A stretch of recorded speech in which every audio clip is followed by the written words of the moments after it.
A viewer commented that he felt like he's the least favorite in his group of friends. I've talked about this before. I think groups splinter off a lot of times. I've had that happen to me. I remember being in this play group when my son was really little, and these group of moms would get together. And I felt like I wasn't really part of the group. I don't know, I just got this feeling. And as it turned out, the group splintered off. I think there were maybe 5 of us.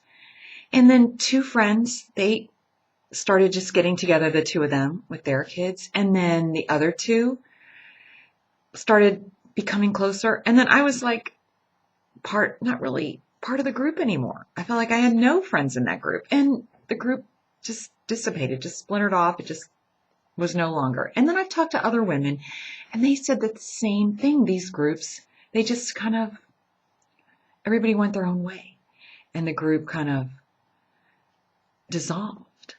And I think that happens not just in play groups, just groups in general. They don't make it. 2 people get closer, and then another 2 people get closer.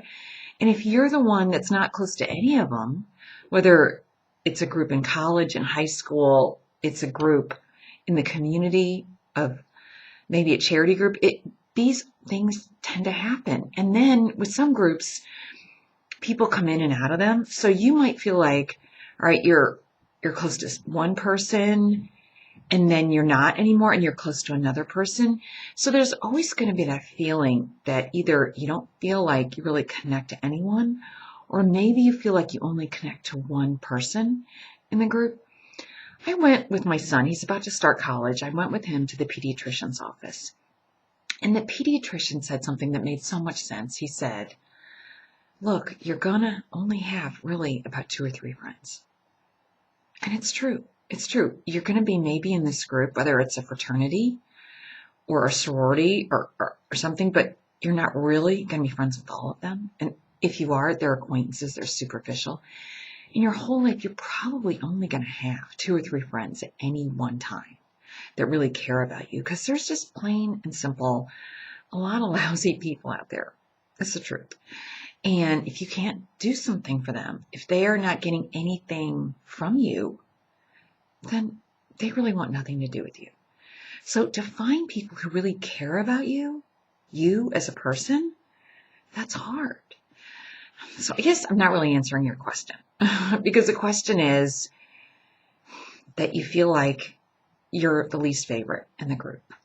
Okay, that may be the case, but don't try to change that because you can't. The more you try to immerse yourself more in the group, the more they're going to back off because they're going to sense that you're trying. So don't do it.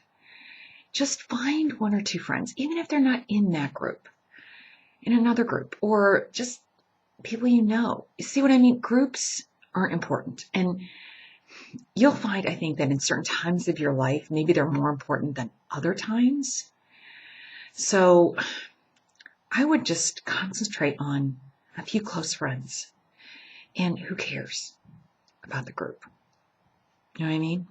That's the way to look at it. Just, I don't care. You like other people better than me.